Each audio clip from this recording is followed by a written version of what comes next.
Yeah. Oh, the run starting. Wahoo! Hell yeah. Oh, the Klonoa hat's on. Oh, it's so good. Oh, I want one of those. Can someone like please send me their Klonoa hat if they have one? Thank you in advance. My PayPal is no.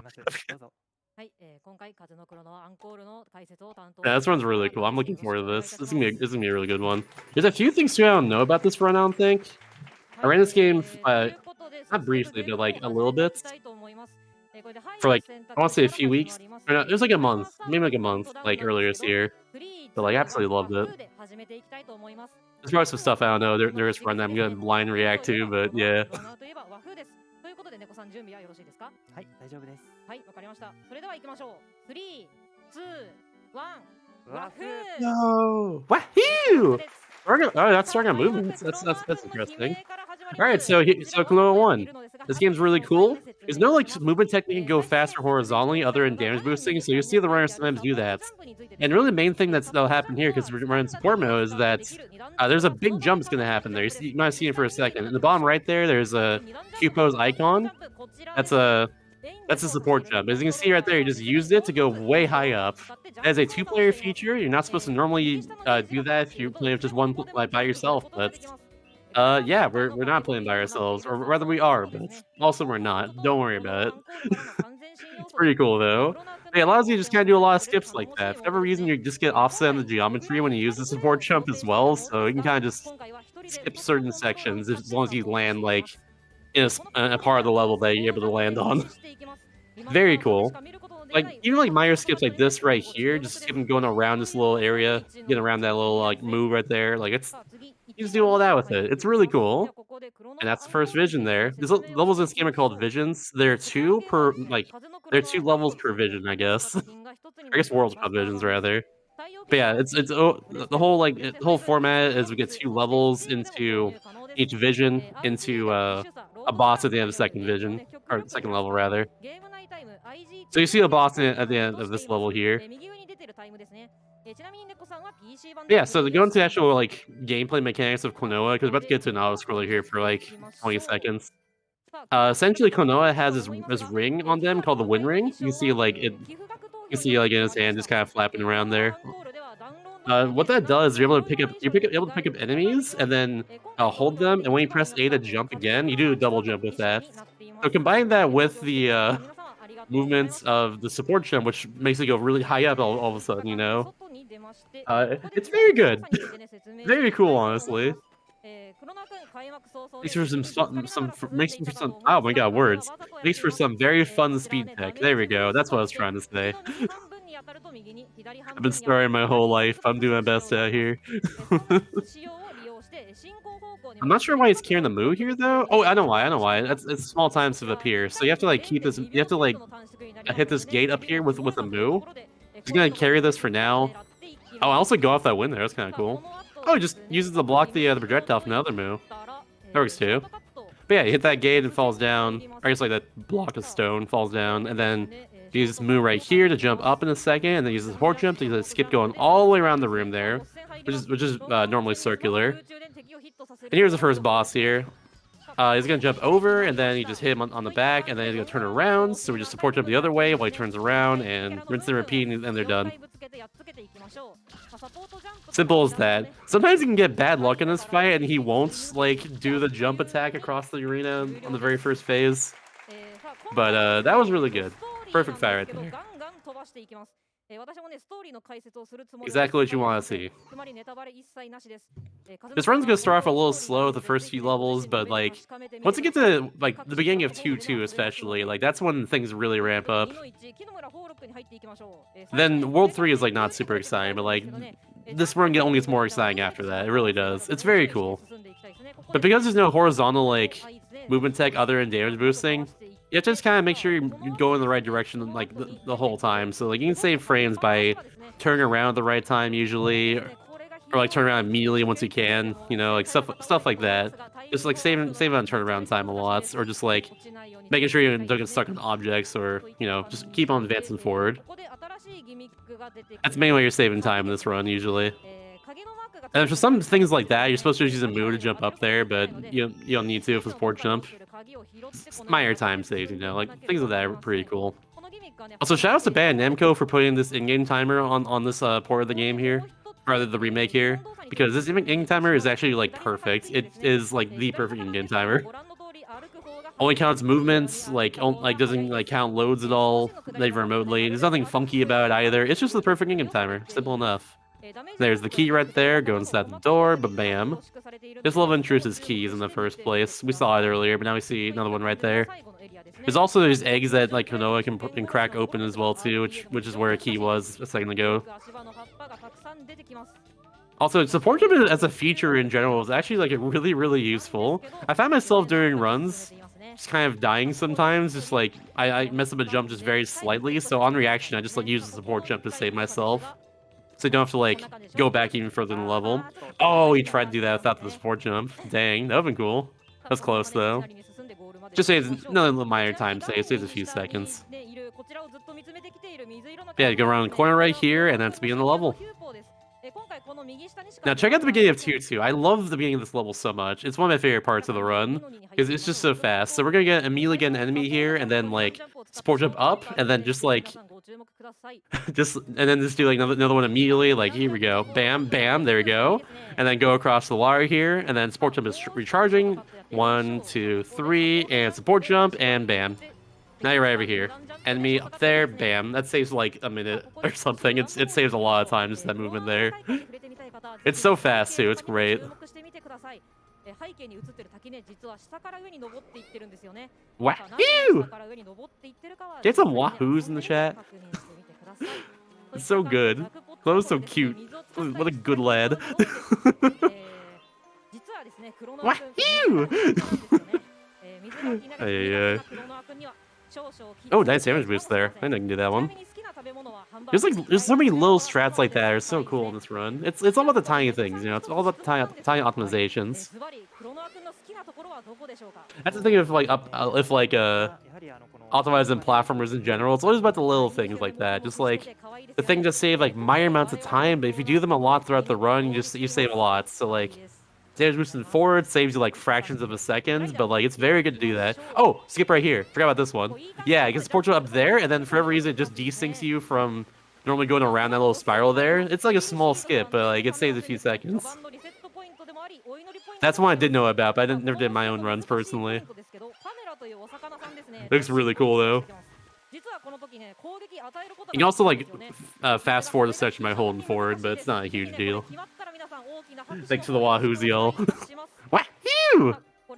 Our upcoming boss right here. We're gonna fight I forget their names. I'm forgetting names of a lot of bosses, but this thing has a lot of luck to it.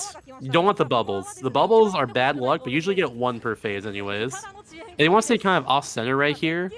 And like if you're on the left side, Seedoff, that's his name. Seedoff will go on top of the ball there on the right, and vice versa. So you want to be like slightly off-center so you can react to that immediately.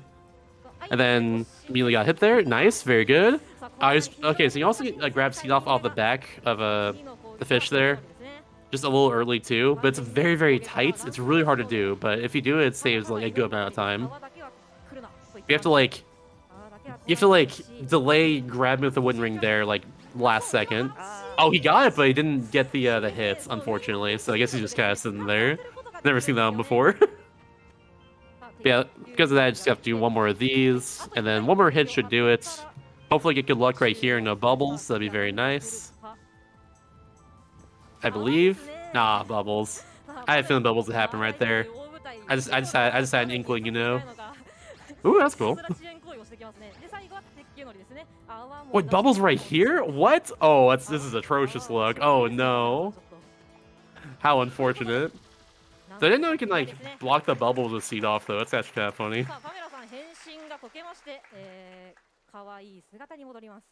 But like that though, the evil's right out of them, and they're good now. That's kind of like the thing about this game. It's Klonoa the Dream Wanderer is like kind of Klonoa's official title, but we don't really know that until a lot later in the game. Really. But yeah, the idea is that there's these realms everywhere throughout the entire world they live in, and They're ruled over by these people here. Like Seedoff there is like the ruler of that one there. And there's someone going around just kind of turning people evil and just like kind of nasty, and that's what we're trying to defeat in the game. Trying to make them go back to normal and just trying to bring his realms back to just how they normally are. Skip right here, by the way. Just gonna do a nice little jump up here. Wahoo! And then bam. Another fun skip is gonna happen as soon as we get the key over here too. Normally, you see how slow that elevator is, or that platform is? We can skip like going on that platform entirely here on the way back by just like hitting this checkpoint right up here. Oh, that was really fast. Oh my goodness. And we just immediately die down there, and bam, we're just across the way now. We're good. That was a really fast like skip version of that skip. Very good.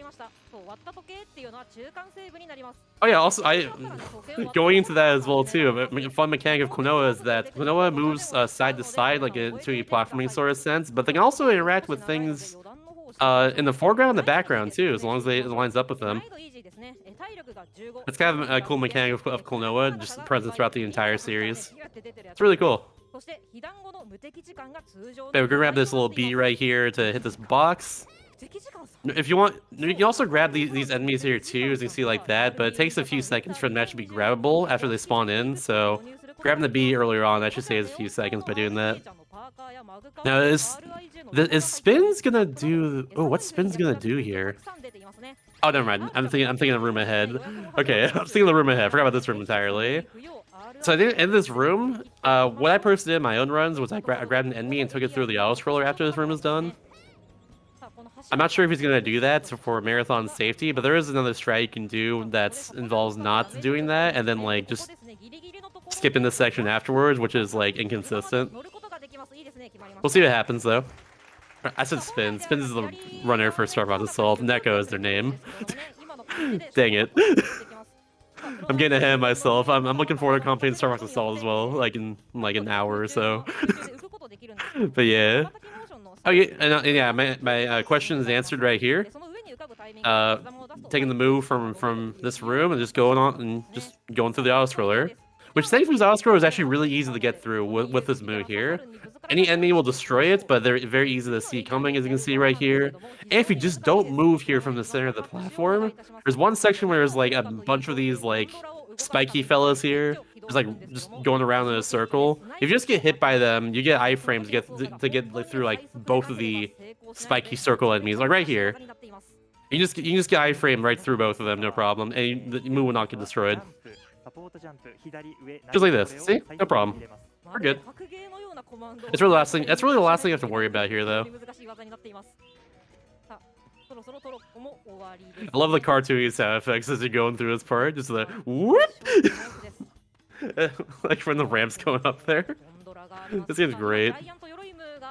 Oh, he's doing this. Okay, this is the yeah, this is the inconsistent skip I was talking about. It depends on the positioning of the ramp or of the elevator there, and you got a second try, so very, very nice. Like you have to time your throw there depending on the positioning of the sway of that platform. It's really annoying. I can never do it consistently when I was writing this. But he got a second try, and I assume they have some sort of setup for it now, so that's very good. GG's. That skip's just going all the way around there and hitting the switch normally. Now, my optimization right here is going to jump up there, throw the enemy into the switch that's down there, and then go on top of the platform using a support jump, which saves a few seconds because it means this hammer hits a few seconds earlier. It just activates during the cutscene there instead of like seizing on top of it after the cutscene. Small little thing. So notice right here, note there's a platform up there you can go to. Normally, after a certain section of this level, when it starts moving and stuff, you can get up there and like that makes you continue through the rest of the level. Just keep that in the back of your mind for the next like 2 minutes or so. I'll tell you when it's relevant again, but just know that that's there. And that's where you're supposed to go after a certain section that we'll get to soon. Yeah, I personally like this level a lot. There's a lot of wing. Oh, this room's actually really hard. This room's really hard right here. And this is the hard part. Very, very tight jumps you gotta make, especially trying to like just keep moving forward. But that was very good right there. I've lost runs to that room before, I won't lie. Even with a support jump there, like it actually like it was usually I have my support jump charging there again, so yeah. Which I don't know if I actually mentioned, but the support jump you can see in the bottom right there, it does take like about 6-7 seconds to recharge every time you use it, so you can't just spam it all the time. It's not just a normal like jump. Like you can just like press over and over again. You have to wait for it to recharge, but obviously the payoff of using it is very, very, very good. And this room, you gotta use that bomb move there, just have it explode after a little bit, it's no problem. Open up this door here, which closes pretty fast, so yeah. And then I love this Joker there, just yeeting out of existence, because fun fact about the Phantasy Reverie series is that you can actually speed up every cutscene by 5 times. So just skip cutscenes in this game. We both hold the skip button and the speed up button at the same time, and just skips it faster. I don't know why it works like that, but it's really funny to me.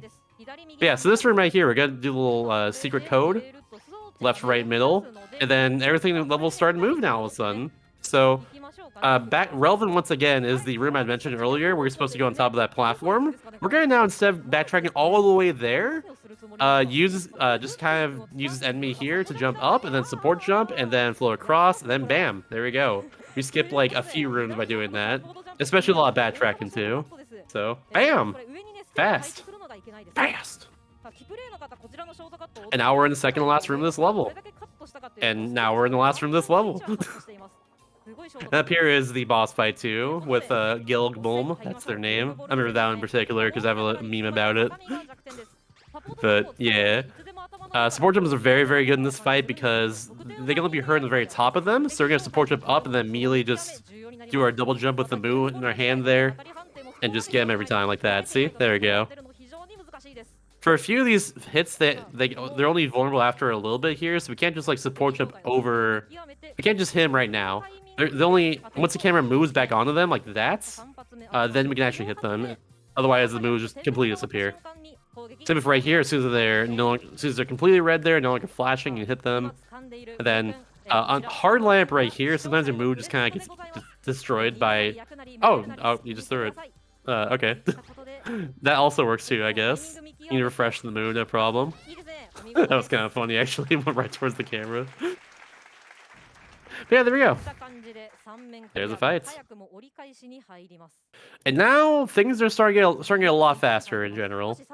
World 3 is pretty slow. About half the runs in World 3 at this point. But there are 3 more worlds, plus the final boss as well. And things are about to get more real right here. So we're gonna do another support jump right up here near this pillar, get right up there, bam. All those skip it, like going around a few rooms. Very good. Also, gotta say, I love the music in this game so much. Love the mysterious sound of this song right here, especially. This game got some freaking bangers in there, that's for sure. Wait until World 6. Every song in World 6 is incredible. The vibes are off the charts in World 6, let's just say that much. But yeah, this is actually the final room right here, this level. We only went through a few of them. This is the final room right here. That being said, it is by far the longest room in this level, and probably one of the biggest rooms in general in this game. But like right at the end of it, we're gonna do a skip that saves about 30 seconds.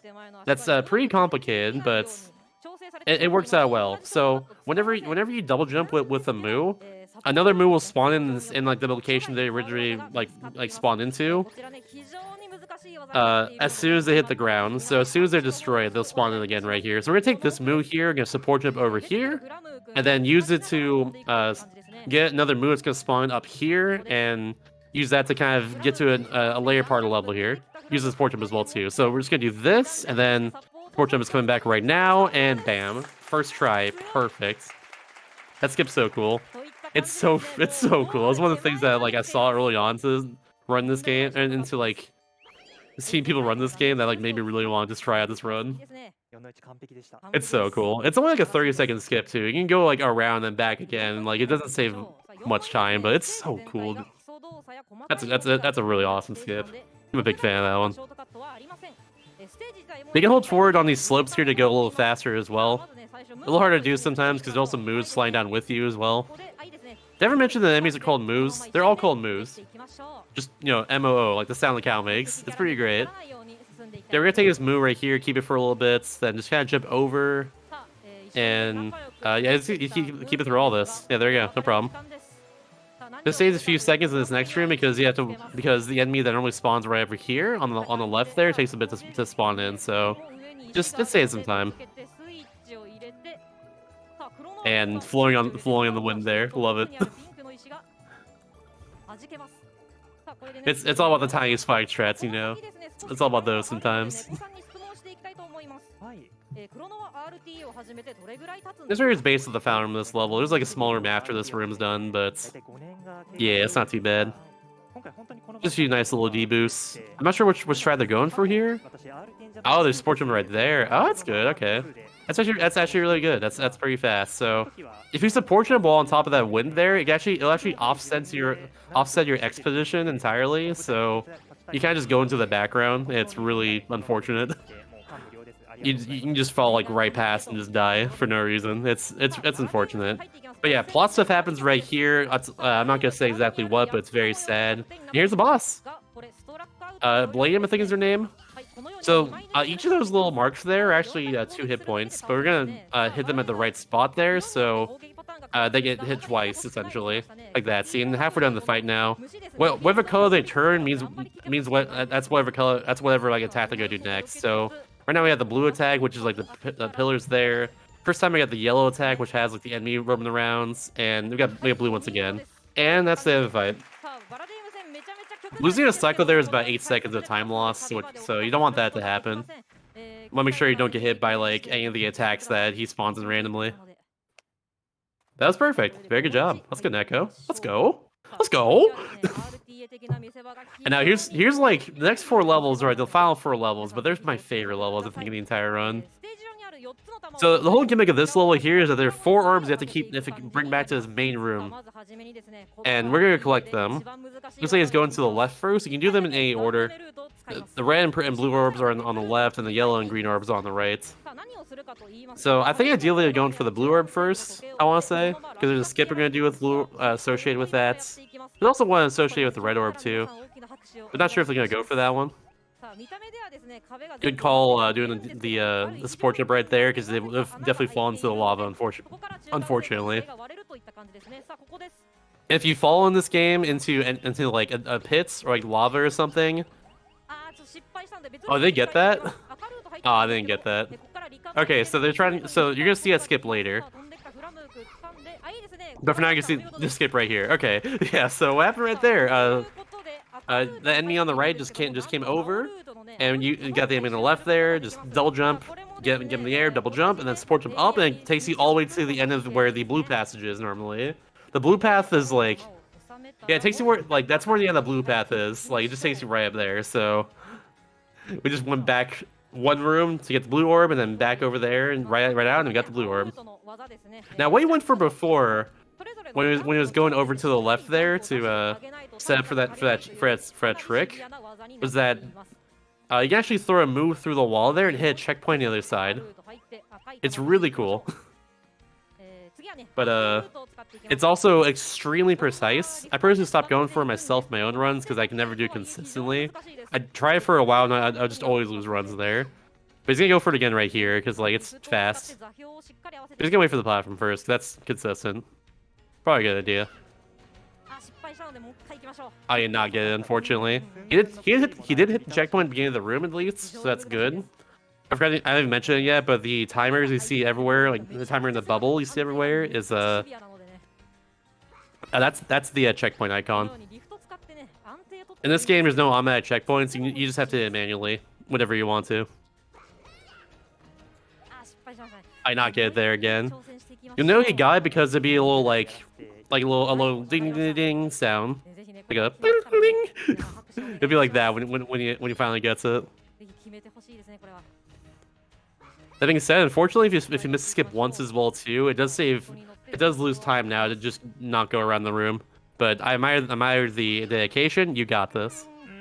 You not get it. I think he's a little bit too high here. Is what's happening. He needs to go a little lower at the throw.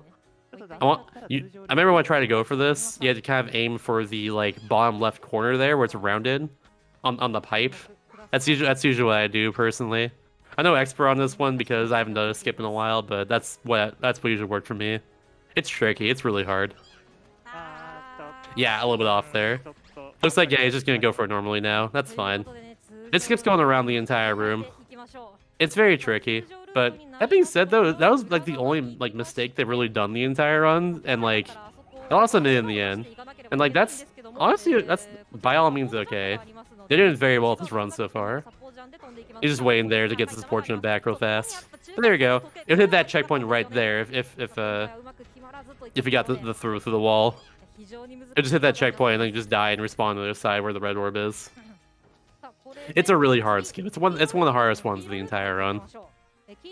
Easily one of the hardest ones. But yeah, now it's time for the green orb and the yellow orb, which are, in my opinion, a little easier. There is one skip I know that you could go for here. For like after getting the yellow orb. Not sure if he's gonna go for that or not, but it'd be cool to see.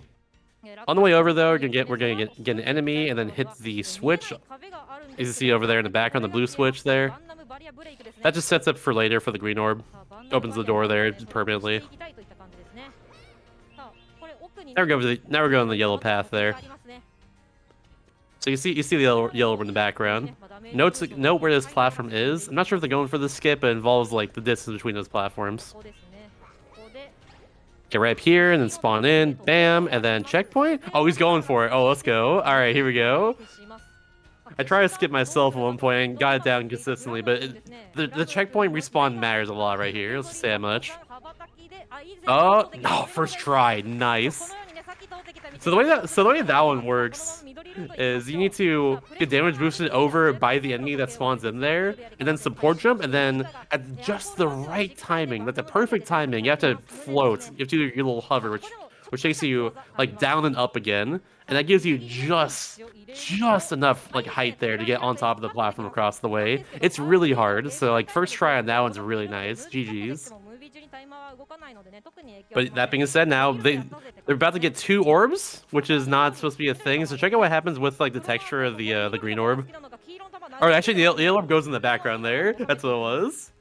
So it's kind of just stuck there for now. But funnily enough, if you go outside the room and back into it again, it'll just like respawn it, no problem.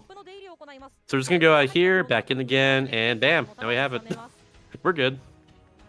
And that's the end of the level right there. It's gonna hit the switch, and then I'm not gonna see it, but the people in here look like little nutcrackers from like Christmas and stuff. It's kind of cool. But they're like, thank you for saving us and all that, but we're not done yet. Joka, one of the main villains, is terrorizing us. So we need you to take them down, go to the tower, and now we're at the tower.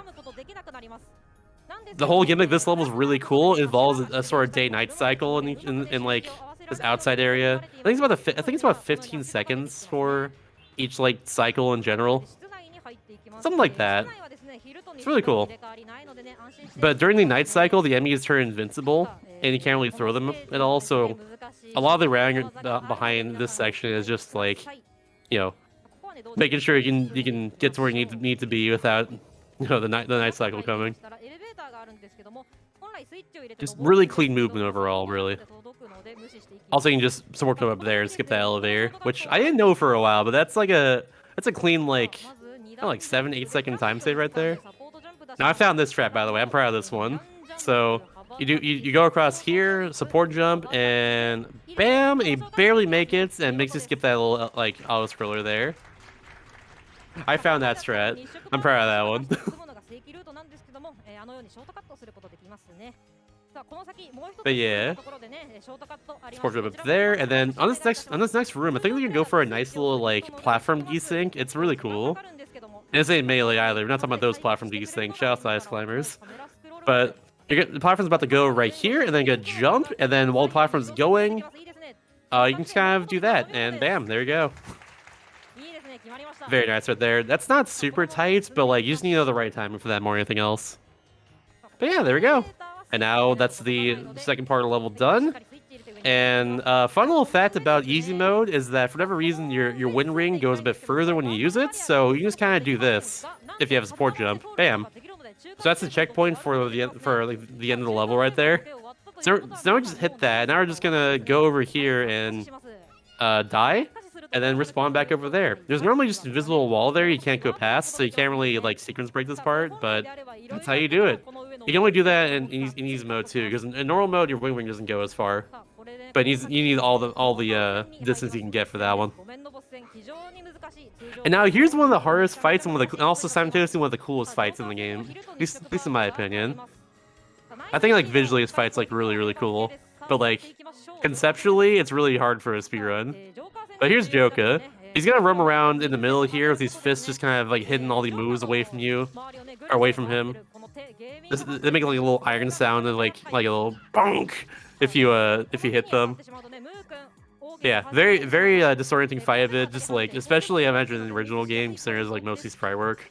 But yeah, it's really cool. In easy mode, you only have to do 6 hits to them instead of like 9 in normal mode, which is what I played originally for this game. No, it's 10 normal mode. That's what it was.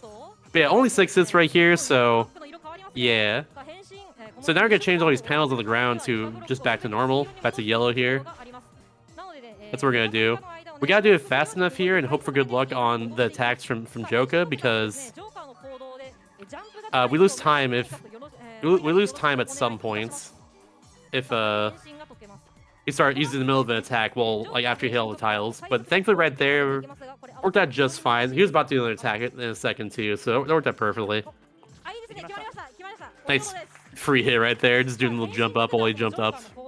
Jumping up to him while he jumped up himself. And it's gonna be a perfect fight. This was really fast. Hold on. Yeah, he missed 0 shots. That's very good. Very nice fight right there. Let's go. And now we have the last 2 levels here, which, by the way, 6-1's music is like probably my favorite in the game. It's very emotional and very good. And also for fans of dynamic music in video games, on the outside here it plays a different track from on the inside of this area. That's pretty cool. We got a few support jump skips as well too in here, and also a fun little mechanic that, I'm not sure if it's a mechanic, but it's just a thing you just kind of do. Because of the like way you can just like move around, you can just kind of do that with a move in your hands. All you gotta do for that one is like turn forward as you're about to land, and then just like face like towards the object trying to get under, and just kind of squish the move to bring it with you there. It's really cool. Not sure if it's like a oversight or like a bug or a glitch or something, but it's a neat little thing you can do. Saves a lot of time going around this area. Yeah, I mentioned how much I love this song here. This song's really freaking good. I don't know if there's an incentive as well too for Baloo's Tower after this run, because it's an easy incentive for this game. It's an extra level. It takes a few minutes. That's like usually pretty harder, or a lot harder. But if there is, I would love to see that level, because that also has one of my favorite songs in the whole game. It's so good. This game's so good, y'all. Why is this game not on sale for the winter sale? That's the real crime here. Anyways, we had a checkpoint across the way there to get to where the blue crystal is. And now that we unlocked that, I forgot to explain the mechanic of this level, but now we unlocked that, it unlocks another path to get through in this level, and yeah. See that that pile of blue dust right there? That's what that means. We destroyed that crystal, and now you can go through the blue path over here. Same with the green path in a little bit too. You see the one on the left there. At the end of the day, we're trying to get to the golden path, the yellow path there. Because once we do that, the invisible wall that prevents us from actually just support jumping like to the end of the level from the very starts, that's gonna be gone at that point. Once we get rid of the yellow fruit, yellow crystal, whatever you want to call it.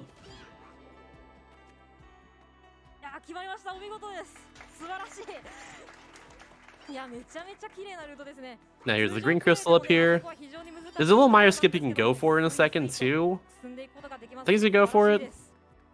Yeah, so you need a move in your hand for this one, and then jump up here, support jump, bam, and then right there.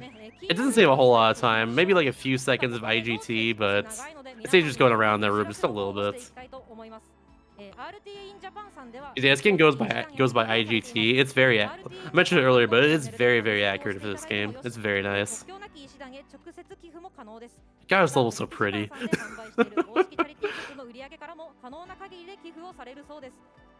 It's so good, y'all.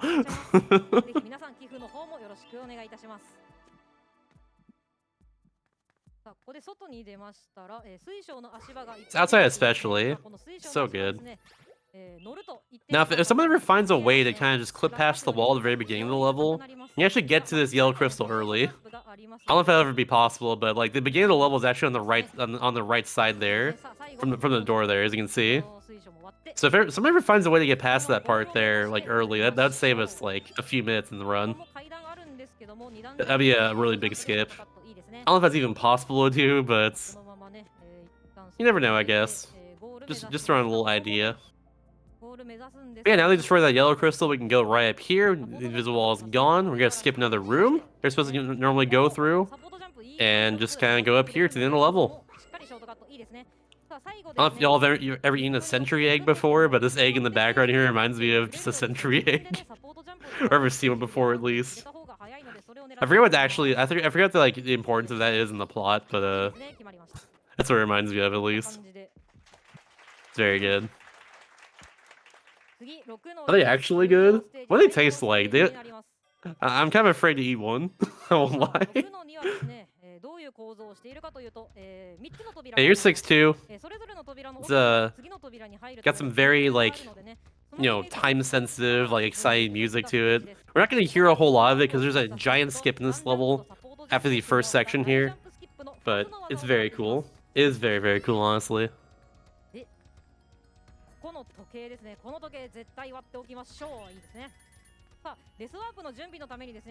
Right forward. Oh, interesting. Gotcha. Getting kanji. Never had kanji before, but I always want to try it.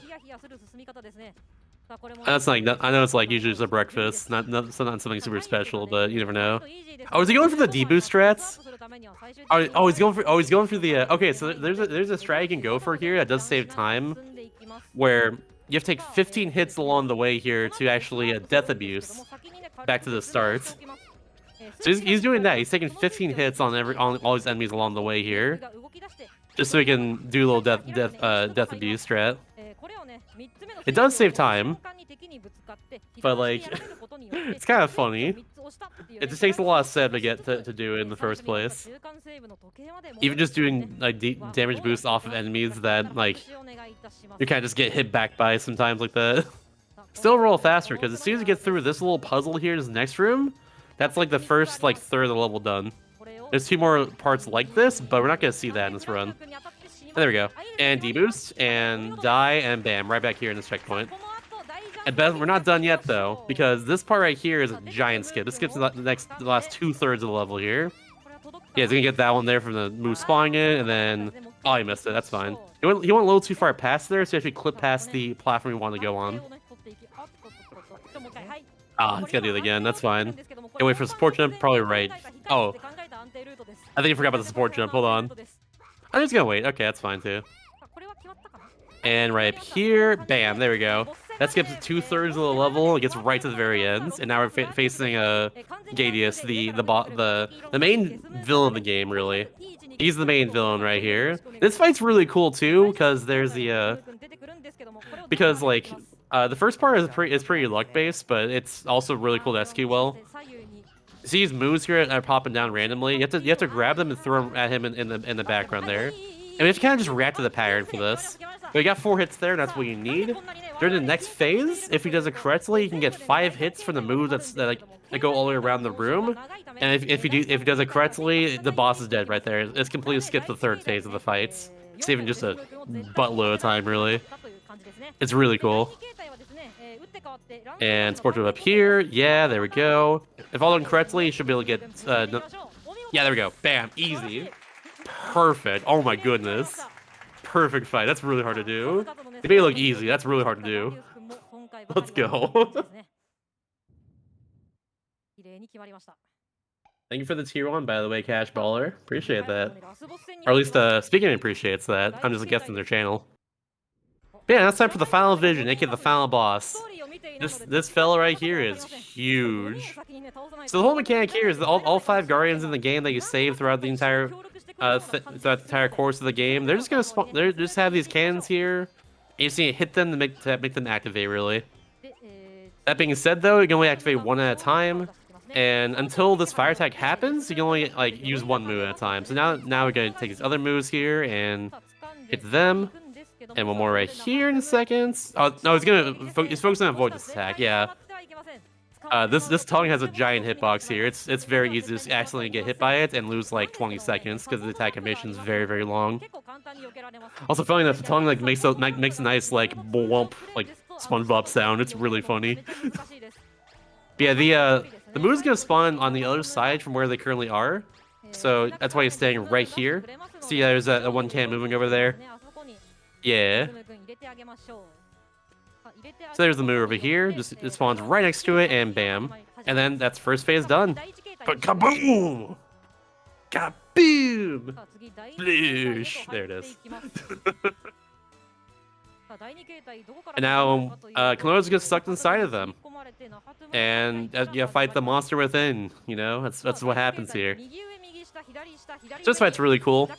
There's all these little rocks you can see right here. You gotta hit 6 of them. You gotta hit these 6 times here to advance. The move's gonna spawn in, slightly off-center in the screen. And use support him to hit these stones a little faster too. Last one's right over here. But there's 2 more hits you gotta do, and the stone's gonna spawn in the middle of the room here and start going to the bottom right, then back up to the top right. Ideally, Neko destroys it immediately.